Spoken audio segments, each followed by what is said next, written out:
welcome back to another episode of Honestly Bilal. I'm your host, Bilal Med, and I'm a fourth-year medical student at the University of Toledo. And this is Honestly Bilal, the show where I talk to aspiring ophthalmologists. I talk to medical students who are interested in ophthalmology, residents training in ophthalmology, and current ophthalmologists in the field today. My guest today is Sanah Aslam. Sanah is a fourth-year medical student at the Medical College of Georgia, and she is applying for a residency in ophthalmology this upcoming fall, like myself. So it's great to be with you, Sanah. Thanks for joining me.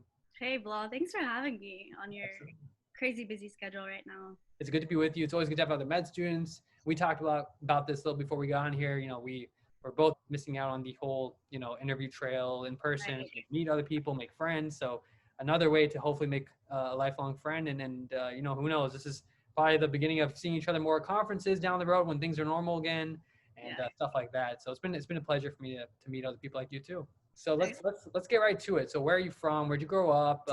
Give us your background a little bit. So I was born in Atlanta, Georgia. I was actually the first in my family to be born in America. My parents got married in Pakistan and then moved to Liberia and had my oldest brother. Okay. Then moved back to Pakistan, had my other brother, and then had me. So I grew up there most of my life, and I went to undergrad in Augusta, Georgia. And I did like a 7-year combined medical school program where I did 3 years of undergrad, and now I'm on my 4th year of med school, so almost done with the 7 years. Nice. I have been here in Georgia for most of my life, all of my life, and applying to residency this year.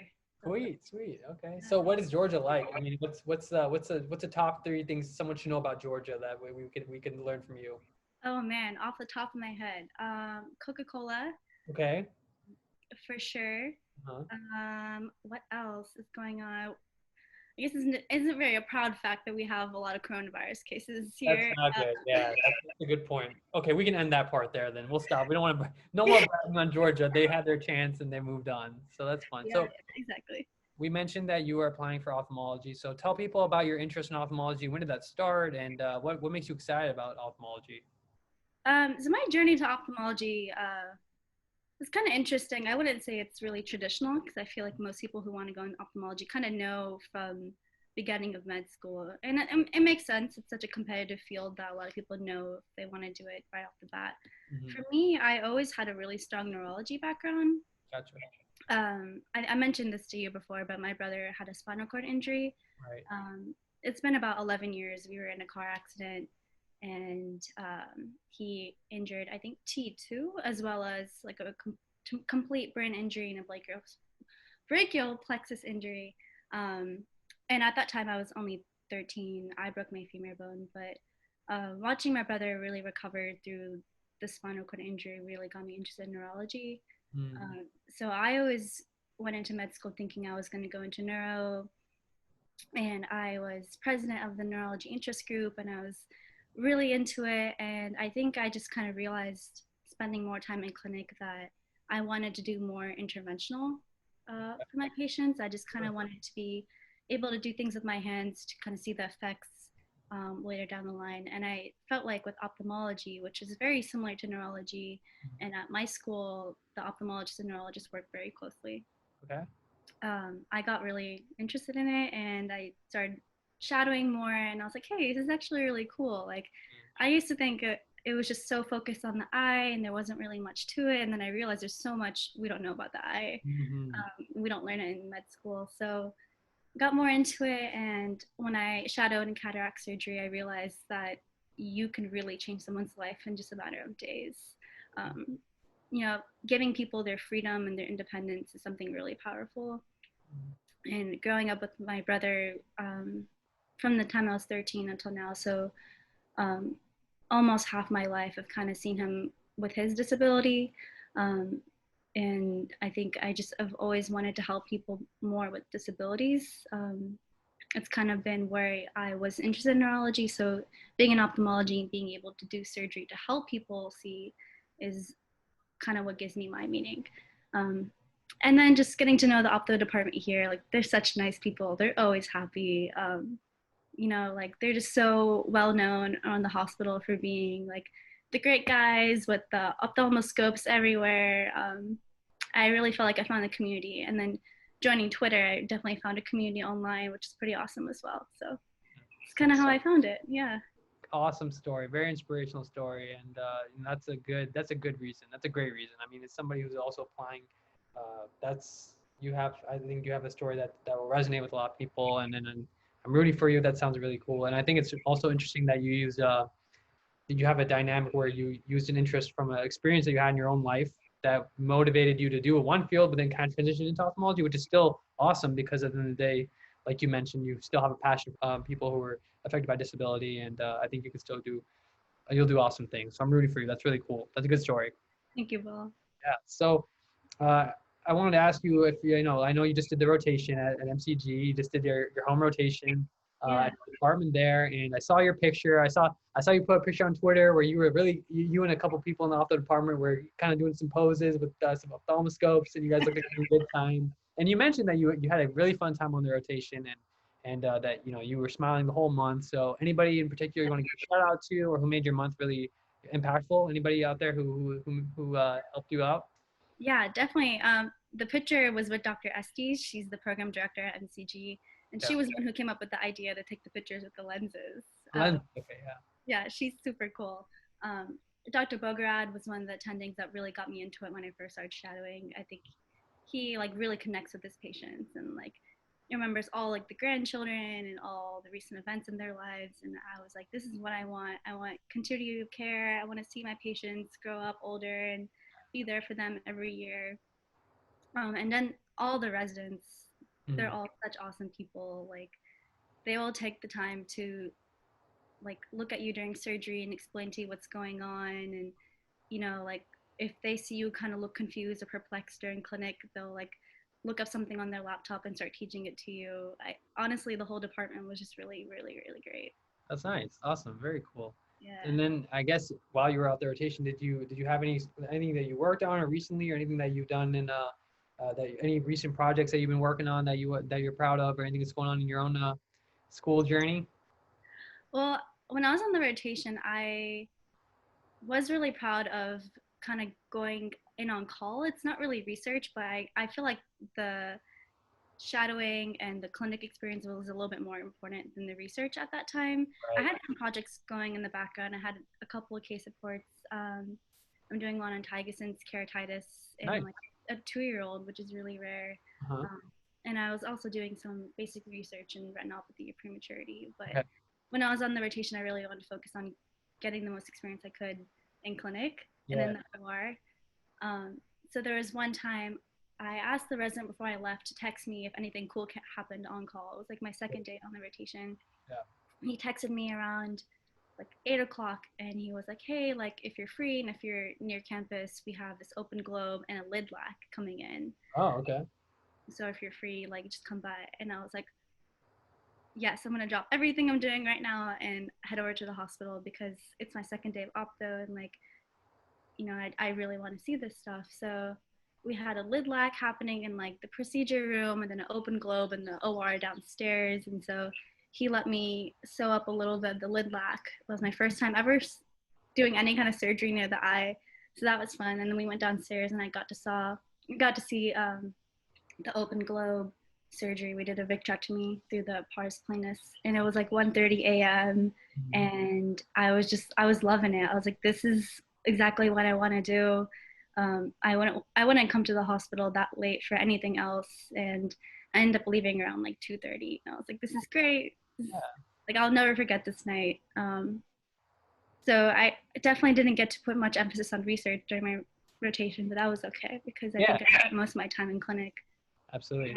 It sounds like you made a very memorable experience out of that. You definitely re-solidified why you're doing it, why you're interested in it. So I think those are cool things. And props to you for taking initiative to, put yourself in the position where you were, available and willing to go in. And that's nice. I think it shows a lot and says a lot about you. So that's really cool.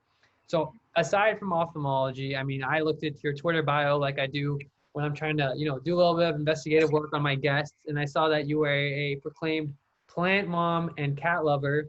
And I know that you told me beforehand that the plant behind you right now is fake, so we're not going to include that. I fell for it. I thought you a little bit, but that's because I'm naive and I don't know much. But about cats. So what's the whole cat situation? And tell us about that. Oh man, so my cat lives at home with my parents. His name is Mhm. Leo, and he's the most spoiled cat ever. Like Okay. my mom treats him like her son. She Mm. calls him Beta, which is Urdu for son. Yep. Um, and me and my sister are always like, man, like mom definitely loves him more than us. You. That's okay. Yeah. Well, it's not, but you seem to handle it well. That's good. Yeah. It's okay. I've gotten over it. Uh-huh. But they like sit together and chill together, and like he was a present to me when I was 17 because the cat that I had growing up passed away right before Oh, that. I okay. had a cat named Tickle who was a calico for like 10 years, and Uh-huh. she was like the most loyal and loving cat. She was great, but when she passed away, our family kind of took it really hard. Oh, It's incredible how much animals can make an impact on the family. seriously. Yeah. Yeah. Yeah. That sounds fun. And I know that you're also now you told me, which is not in the bio, but I had to do some more detective work before we got on here, and you told me actually something that's not known to many.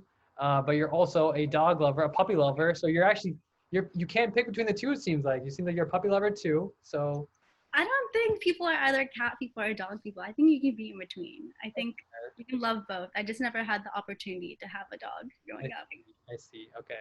But I will pet them and love them, and Yeah.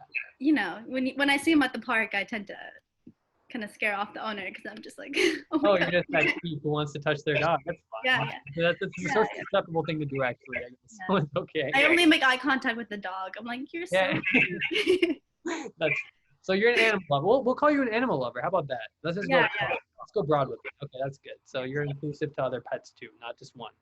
definitely would be a vet if it wasn't for med school. Oh, okay, interesting. Good to know. That's something unique. All right. I don't think I share that same passion. I don't know if I'd be a vet, but Yeah. there has to be somebody out there who loves animals and trees. So we have a dog. We have a puppy. His name is Juno. So yeah, family has a dog. He's a source of entertainment for us. So I definitely know what puppy love is. And now I'm a victim to seeing what puppy eyes means when you actually get dog. It's a week, man. I'm telling you, it's a week. It's tough to not give in when they want a peanut or like a piece of chicken. I'm like, fine, you're so cute. It's okay. Just don't tell anyone. So then something else you told me is that you are into CrossFit and biking, so you're into working out. So tell us about how hard it's been to get a bike during COVID-19. Oh my goodness. Every single store is sold out. Like, Uh, unless you're willing to spend thousands of dollars on like expensive mountain bikes, it's pretty hard to find one. I was able to find a used one actually, so okay. not a new one, but still good enough. And it was a nice mountain bike, which is what I wanted because Nice. here in Augusta, we have a lot of trails and a lot of parks. We're right on the Savannah River. Yeah. So there's a lot of opportunities to go outside. So yeah, I was definitely really thrilled to be able to find one. Yeah.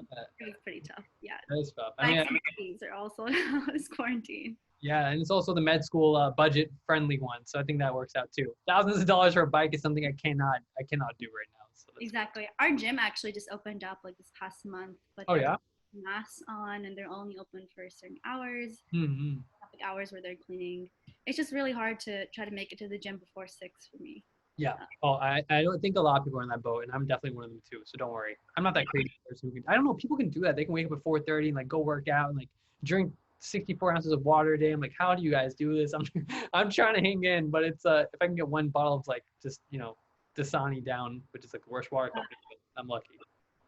Same here. I had to remind myself to drink water. That's Today it. I was getting a headache during clinic and I was like, should I drink more coffee? No, I haven't had water today. It's the counterintuitive thing though, isn't it? It's weird. It's like, gosh, more caffeine. Like, I'm probably kidneys are probably dying right now. I should probably drink more. Hydrate me. Yeah. So one other final thing we have to talk about. This is a very big deal for me, and I'm sure it's a big deal for a lot of other people out there, us, especially members of the South Asian community. But you had an opportunity to meet Hasan Minhaj and you missed it. You actually missed the opportunity. Tell everybody the story. I'm bummed for you. So we're gonna hopefully get a chance to tag him when this is up. But tell us about the story. Yeah. So Hasan Minhaj, actually, he like came to Atlanta a couple of years ago, like 10 years ago, when he wasn't as famous and had like a really small show. And my brother was at that show, and I guess my brother and him kind of became friends, like being Muslim guys, and they just kind of like started talking. And then my brother needed a ride home for some reason, and Hassan gave him a ride home. And Hasan ended up coming inside our house, coming into our kitchen and like meeting my mom and dad. And at that time, like he had like this like really weird, like slicked back long hair. And my dad was like, why is his hair like that? Like, he's such a weird dude. And my brother was like, he's a comedian. Like that's just kind of his vibe. Yeah. And I think at that time I was in like 11th or 12th grade. And that was the one night that I went to bed at 11 p.m. Because usually, like, I went to bed at 1 or 2. I was taking like 6 AP classes at that time or something like that. So I was usually up studying or something. That was the one night I went to bed early, and I woke up, and my brother was like, "Yeah, like Hasan Minhaj came over last night actually, and he met our parents." And I was like, "What? Yeah. Are you kidding me?" That's such a bummer. Insane. And yeah, he actually came back to Atlanta like a couple years ago. My brother met up with him again, and they got another reunion picture of their friendship. And I didn't end up going to that show either. So 0 for 2 right now. Maybe one day, by association. Yeah, maybe we'll get you 1 for 3 hopefully soon. You never know. He may come back to Atlanta. He may be in your area wherever you train someday. Maybe he'll be there. So I hope. Interesting. I hope so. I really do. And if not, you could just watch Patriot Act on Netflix. That's just good enough for now. Yeah, I've been watching that every other night when I'm like alternating between Avatar and the Patriot Act. Ooh, I loved Avatar. The Last Airbender? Yes. Oh my gosh. It's all on Netflix now. So good. I used to love it as a kid. It came out like I was in 5th grade. It was so, even back then, I was like, this is revolutionary. This is like, how come no one ever thought about this? Fire bending and water bending and air bending. And now I look back, I'm like, okay, what was I thinking? 10-year-old me. But it's still good. I don't know. It's still like, it's reminds me of my childhood, you know? Yeah. It's a wholesome show, for sure. It is. And it's long. I mean, there's like 4 seasons, and it's like the evolution of all the characters throughout it. So anybody who's not seen Avatar: The Last Airbender, if you don't have a life like I don't, then watch it to make yourself feel better. So it's a great show. Yeah, it's definitely great, man. Yeah. Well, Sanah, it's been a pleasure to get to know you, to have you on today, and I'm wishing you all the best this fall for application season. And I think you have a great story. I think that you're very approachable, easy to talk to. I think you're gonna do great. And why don't you let people know where they can find you on Twitter if they want to network with you or follow you? Sure. I think my username is just Sanah Aslam. It's SANAHASLAM. Okay. I guess you could just find me just by plugging it in. Yeah.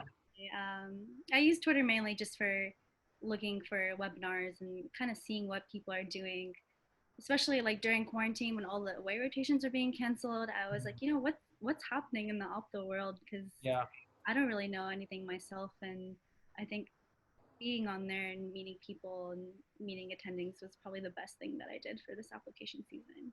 I definitely felt like I was in the loop, Right, in the loop. No, that's a good thing. I think it's a great resource to have. It's a time to use it as now, and I think that you should keep promoting your interesting pictures with cool attendings. That must be people who really must like you and want to be around you. So wishing you all the best, and come back sometime and talk more about finding a bike maybe, or talk about puppies you've mutually met, or even taking calls sometime. So we'll keep in touch, and you're always welcome to come back on the show. Sounds good. Thanks for having me, Bilal. Yeah, absolutely.